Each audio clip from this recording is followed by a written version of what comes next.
Diet. Do you typically snack on chips, cookies, crackers, or granola bars? No. Do you regularly consume soft drinks or fruit juices? No. So, I didn't hear your answer. No. So, you look suspicious. You sure fruit juices? Not really. That is not a no. No. So, that is not a no. So, let's explore that. Fruit juices, is it a no or a not really? Or a yes? No. It means you never. No. Okay. Do you have frequent sugar cravings? No, this is confidential responses. Yes. You can send me a note later on. Yes. Yes. Do you eat within 3 hours of bedtime? Rick, what's your response? Rick! Simone just says sometimes. I said sometimes. Oh, you do. I eat most of the time. No, we don't. All right. I have sometimes. Why so? I'm hungry. Yes. I know. So I don't want to go to bed hungry. my grandfather said, when you're hungry at night, you drink water so you have good dreams. And then you can keep that hunger till morning so you have a big breakfast. So you mean if you're working all day and you barely had time to... No, that's an excuse. That is an excuse. That's an excuse. Then get a drink. You should have that for you with you at work. Get a drink. You should carry some of that in your bag. Make that drink in the morning like they do and carry it so that when you're walking, you're taking that drink so that you have nutrients. Then you don't need to eat at night. That's the solution. I think the hardest thing is when you do intermittent fasting is that 1 hour after you've eaten. And then once you get over that, then you can go to 16 hours. For example, typically during the week, I do intermittent fasting. Like yesterday, I didn't eat until midday from the last night around 6 p.m. So, but yes, you need to have this as a backup, especially with the kind of work you do, so you can mix that in the morning and have it in the fridge or in the car somewhere, so that during your day you're getting enough nutrients. Because for all of us who are above a certain age, the body needs those nutrients. If you're not giving it, your recovery or reversal process is challenged. You understand? You need to build what we're calling that metabolic reserve. You need it. There's no excuse, right? I know you were sounding like an excuse. What if I work all day? Or like King, what if my job is very stressful? No, I still Sometimes we don't even think about it. I always remember to eat, don't worry. You have to think about it. You have to put alarm to trigger you to eat. Me, around 11 a.m. I'm starving. I'm starving. I'm starving. Yes. If you're not hungry, something is wrong. Yeah.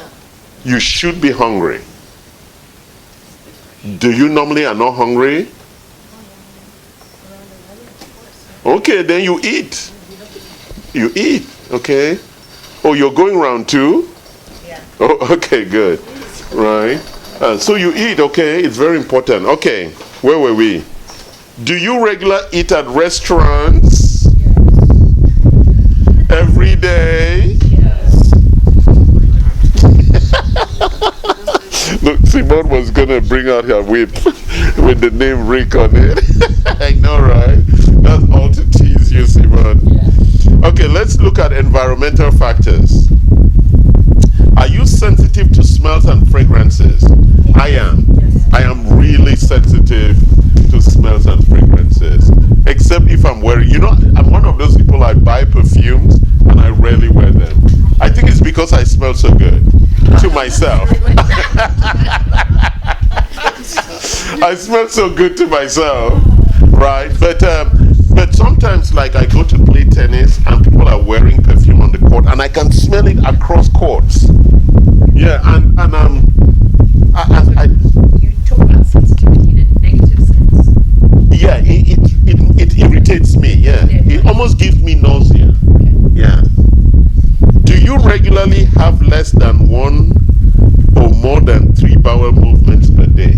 How many people have 1 a day? Hands up. How many people have 2 a day? Wow, these are, thank you. Simone is doing a good job. Yeah, right? Go to 3. Go to 3. We should- Oh, you are 3? Yes. Okay, how many people have more than 3 a day? That's okay. Look at Jane. Kim is like waiting to pounce on Elizabeth.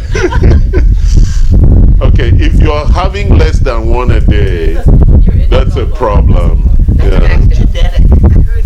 No, that's a lazy excuse. No, the body has to expel. If not, you are gonna have infection and toxicity. It backs up, yeah, into the stomach. Oh, it's disgusting. Yes, and colonics are not good for you. Yeah. It will puncture your colon. They're not. Colonics. That things where you go and you suck your poo out with water, like a flush, an edema. An edema. We used to do it in Africa. They will take this warm water with things, pump it off your ass, and the poo goes. My grandma used to do that to us every Saturday. After the castor oil. Yes, after the castor oil. Yeah. Sorry, Rick is like, that was endangerment. No, Rick is like, that's children endangerment. Right, Rick? Yes, that's the African way. They flush that shit out of you. My grandmother loved it, and I thought she was like evil. Why would you want to do that? And she makes a special thing. But they actually sell it in Africa. It's like that thing that they pump water into it, right? Then they'll put it into your anus and push it up. I know. Do you have it in Philippines too? You have it? We don't. You don't? How did you know about it? Because they don't use it in the US. Yes, they do. They do. They do? You can buy it. That's why. Oh, okay. Because it's a. In India, they use, in Ireland, they use animal. Oh, really? It's in therapy. Twice, 3 times a day. In therapy? Yeah. Oh, really? Kerosene therapy. Yes. Ah, they do it. Oh, edema. Wow. Good. I thought my grandmother was just crazy. Okay. I know, right? I can remember I used to like, oh my God, no, Granny. And it's warm water. Anyway, laxatives. Do you take laxatives more than twice a month? Do you regularly have headaches or migraines? No. Do you have regular exposure to fumes, tobacco smoke, pesticides, plant paint, cleaning chemicals? So how many people here, Living in America. how many people use chemicals to clean their homes? Very bad. If you're going to do that, you need to wear a mask. Okay? In a hospital. They still gonna clean. That is, you're outsourcing your Yeah, toxicity. but you look at what they use. What they use. Yeah, that's exactly. Oh, you're outsourcing your toxicity to somebody else. Oh, that's so funny. I love how the upper class just explores this issue. Let the butler deal with that. Sorry, it's very English. Let the butler take care of that. Exercise. Do you enjoy exercising? Yes. Nobody in their right mind. I like the way you said that because you don't. I enjoy exercising. I do when I get going. Oh, To go and exercise. you should enjoy it. You should enjoy exercising because the benefits are amazing. Okay, how are we doing? Do you exercise regularly? I don't mean once a week. What does that mean? It means 4 days a week, 4 times a week. All right. In the last month, how many exercise sessions did you complete? So that could be walking. That's not exercise. Walking is what we normally do. That's not exercise. Go out.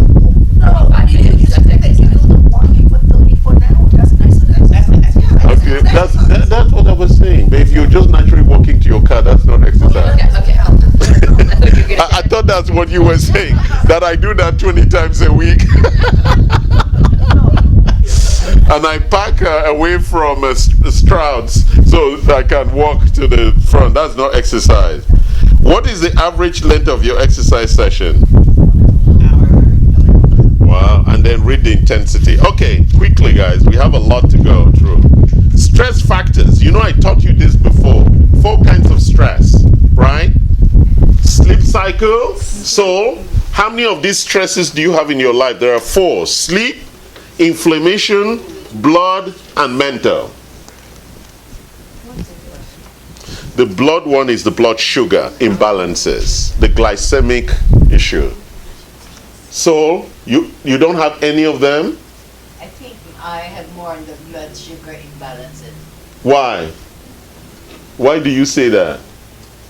Or, Because you use at night you get some ice cream. I'm not really. Not really. Not really. So I don't like that answer. So it's either it's a no or it's a yes. Not really sounds like a liberal response. It's like a liberal response. Not really. What's that mean? Okay. So do you understand all of that? Okay. So let's go to the next one. So it then talks about the different stresses, but we're going to walk through all of that. So let's just go quickly and I'll walk through these pages. We're on 16. So be conscious of the food choices you make. And so one of the hidden things that people don't know about inflammation also is gluten. Yes, you did that last week. Yeah, right?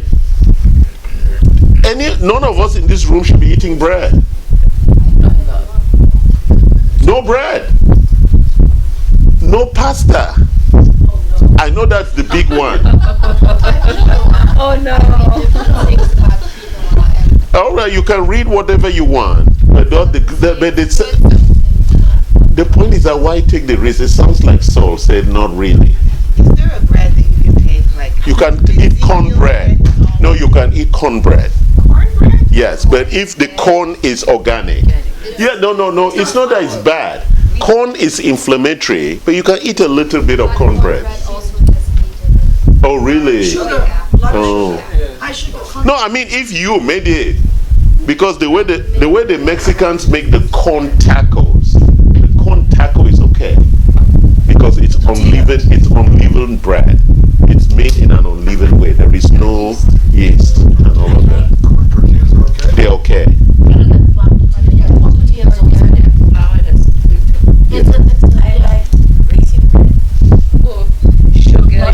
Sugar.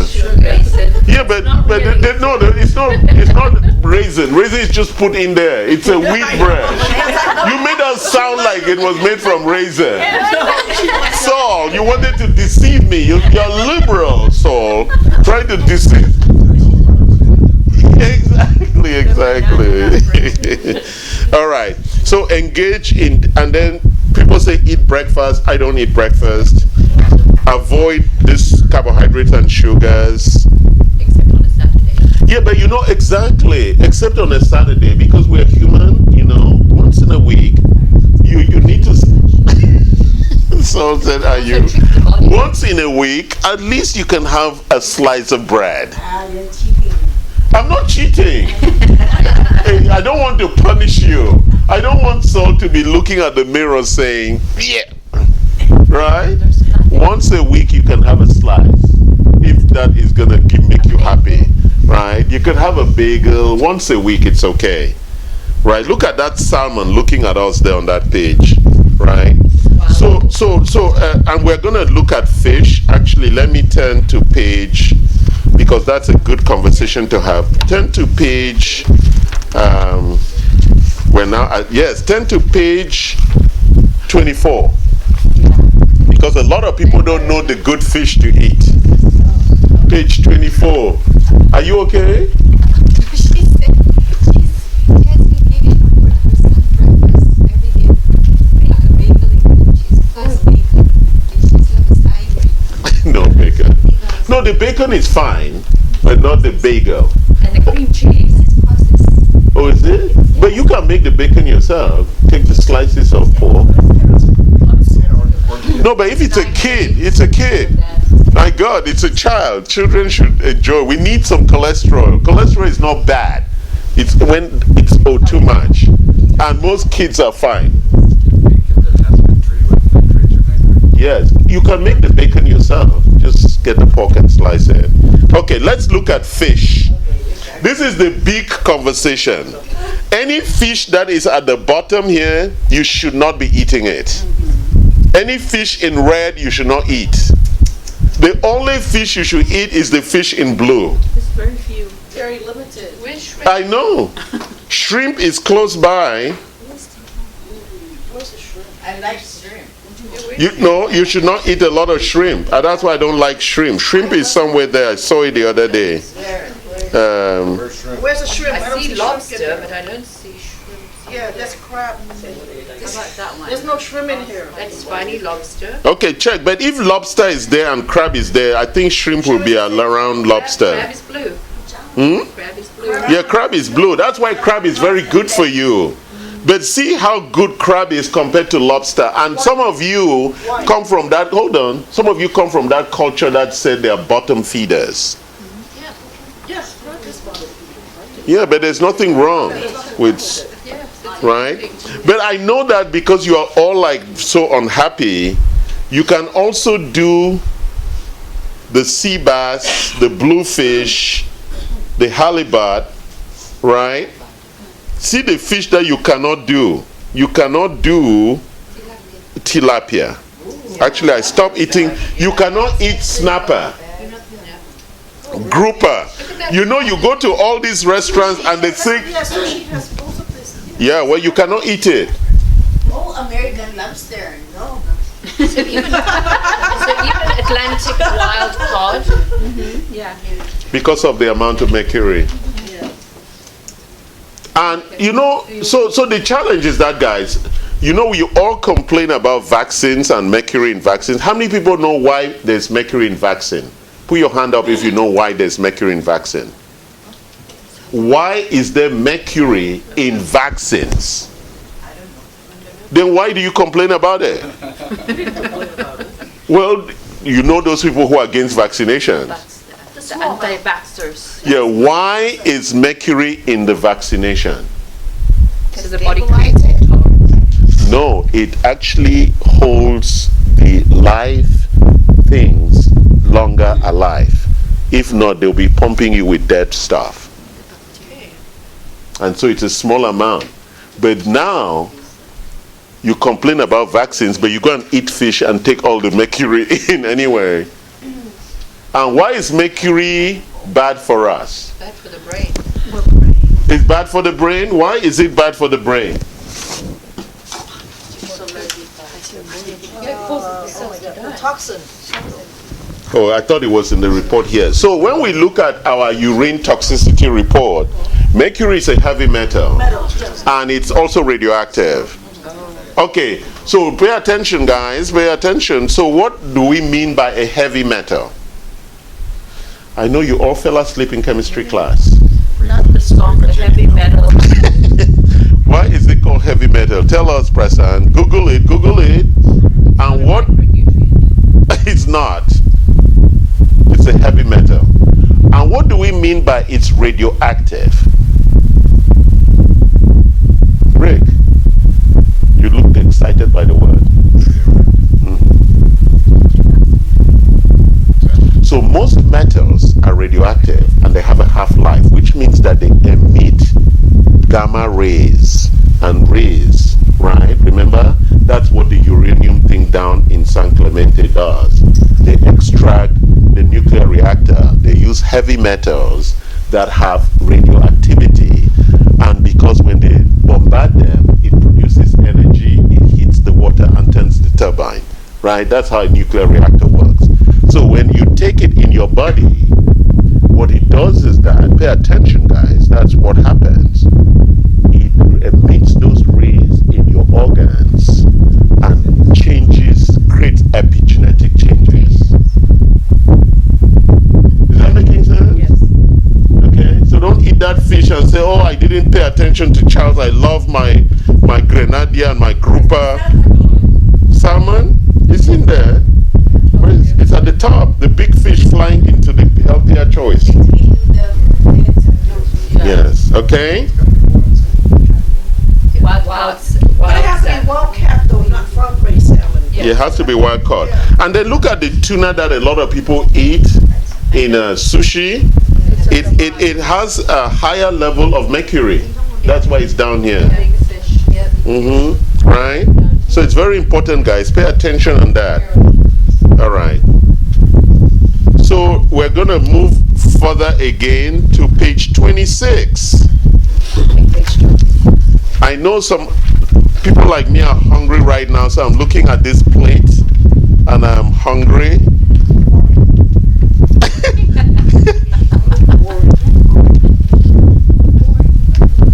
Food was supposed to be boring. Have you seen chicken eat? They eat the same thing every day. Yeah. We're the ones who started. Everything tastes like chicken. Exactly. And the chicken from my village tastes really good.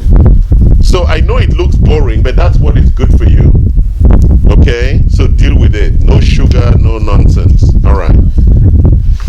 So quickly, let's just look on page 27.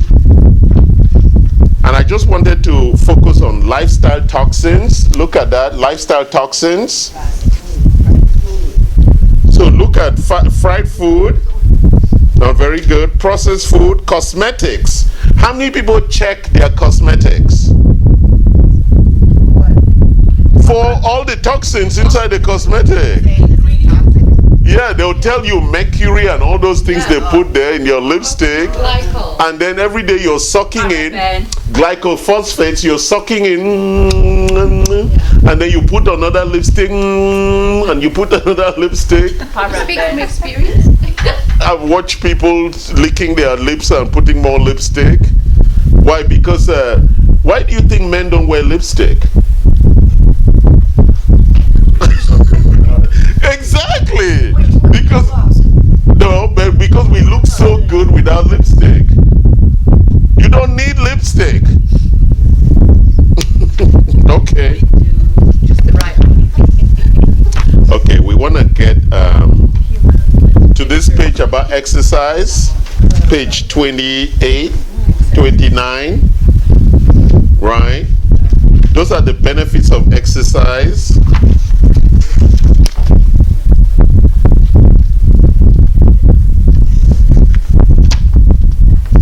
Then I want to get to the nutrients, okay? I want to get to the nutrients. Let's go to page 32. This page. So I want to walk through this because a lot of you don't know this natural ingredient. A couple of you here are taking berberine. Berberine, so pay attention, berberine is a plant extract that has been used in Chinese and Ayurvedic medicine for over 2,500 years. So most of our sugar and heart management solutions here from Metagenics and our suppliers has berberine. All right, so it's a very, very important ingredient, and it has been shown that it lowers HbA1c, fasting blood glucose, and triglycerides in diabetic patients. So typically, Prasant recommends berberine. Which one do you normally give them? Huh? Berb-Eval. The Berb-Eval. I used to take that. Okay, so the Berb-Eval has berberine. Then the second one that we also give is the bergamot. So pay attention, guys. Pay attention. Pay attention. So for people who have high blood pressure, who do not want to get medication, typically you give the combination of berberine and bergamot plus versatensin, right? So look at bergamot, and that's why also it is good that every time you drink water, you have either lemon or citrus in the drink. It's very, very important. That's the original form of bergamot, right? It's a citrus plant. It grows exclusively in southern Italy. But so getting lemon or lime in your drink, it's very, very important because it really improves your and improves healthy circulation. And alkaline. Yes. Warm water with lemon. Yes. Yes.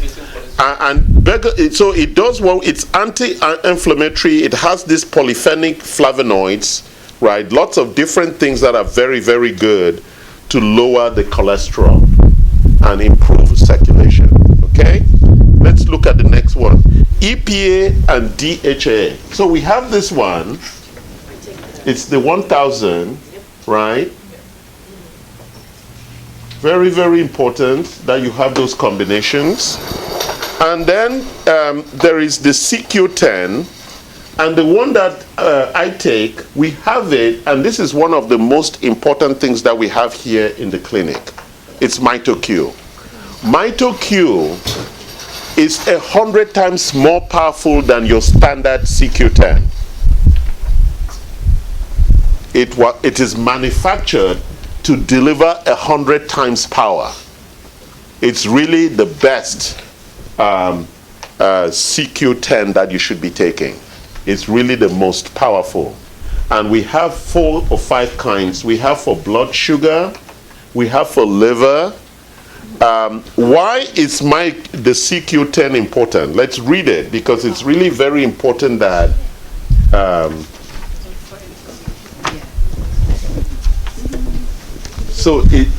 okay, I actually had the slides here and I didn't give it. So can you pass this out quickly? I had it here and I didn't give it out. Hold on. So I'll quickly go back to explain the stuff that we were talking about before, and then I'll come back again.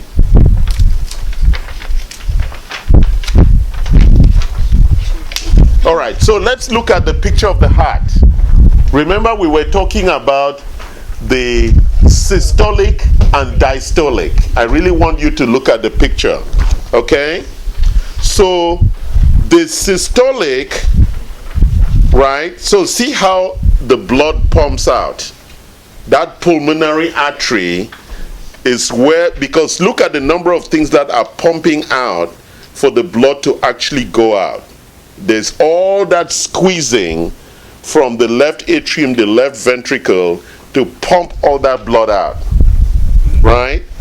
And then the blood comes in through the superior and the inferior vena cava. That's the diastolic, right? So you need to really understand how your heart works here.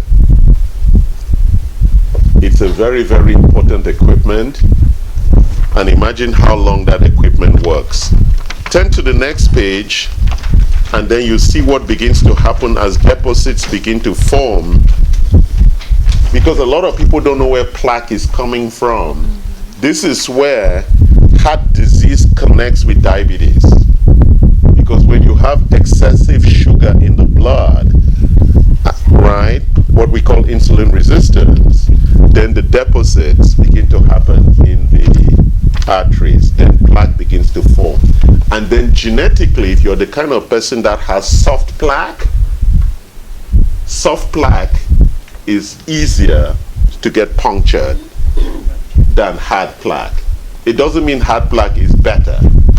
And we do that measurement here with that equipment called a heart smart machine.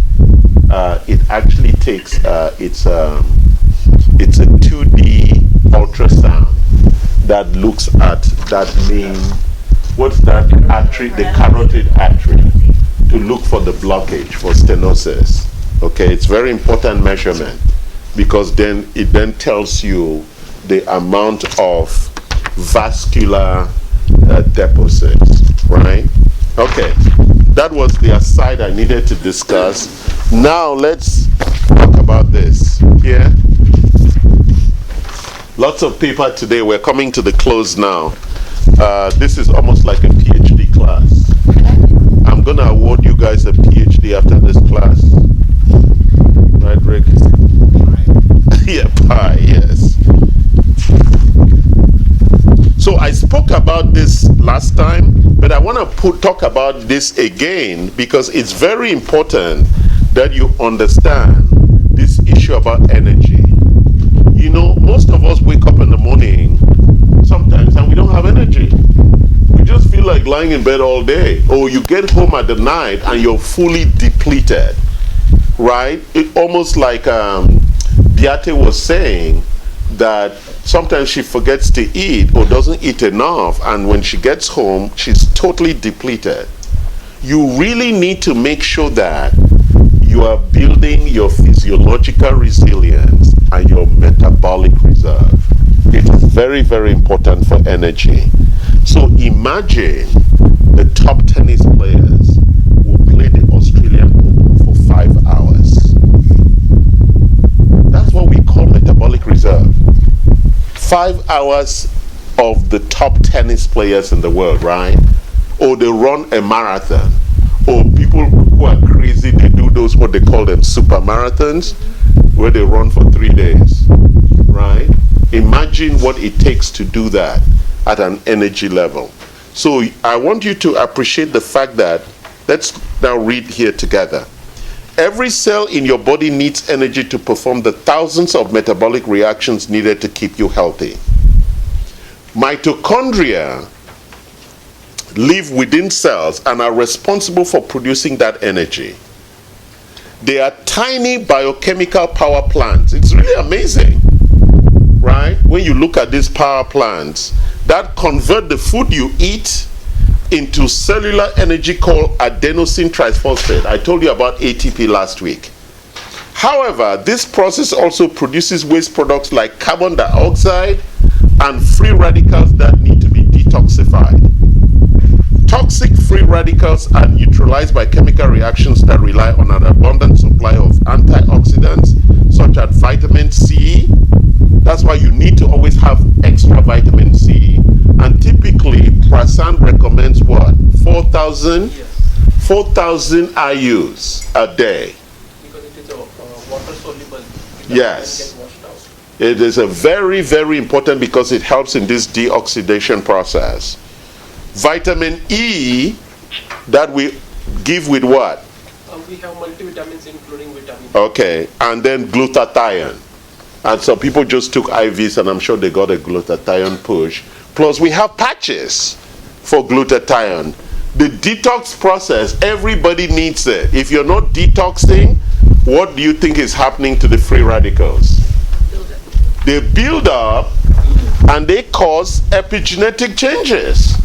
So the biggest issue with DNA methylation, which we're going to talk in some class soon, perhaps when I'm in Vietnam, I can sit in front of the camera and spend 2 hours on DNA methylation, right? It is really part of that epigenetic is pushed by the redox or the ROS, which is this reactive oxygen species.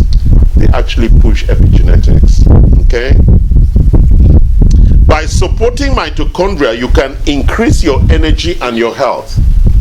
Right, guys? It's very important that if you must be taking some form of glutathione and CQ10 to support that process.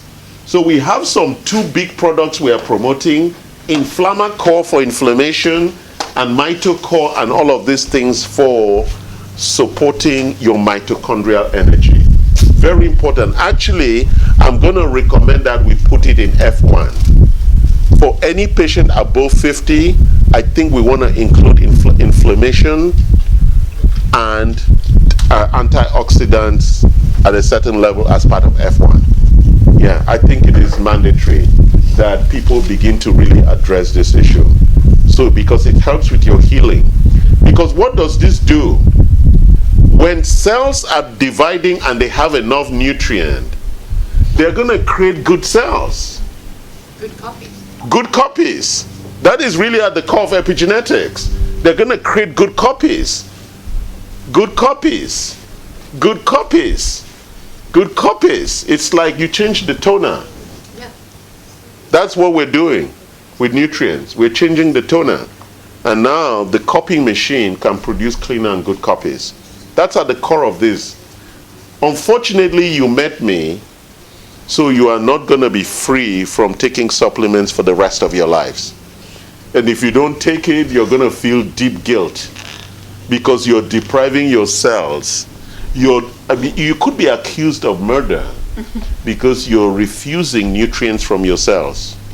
And that could will soon go to the Supreme Court and will become the law of the land. Apoptosis would be a crime. Yes, apoptosis, killing your cells deliberately by not giving them enough nutrients. So, you might be the first one found guilty by the Supreme Court on that issue. Ninth Circuit Court. That's a liberal court. That liberal court is going to say, no, you're free to deprive yourselves of nutrients. Right? Okay, guys. Lots of fun today. Thank you. Any questions as we close out? Are we good? Thank you. Thank you for being here. And our online viewers, thank you for watching The Amazing Me. Have a good day. Thank you. I appreciate it.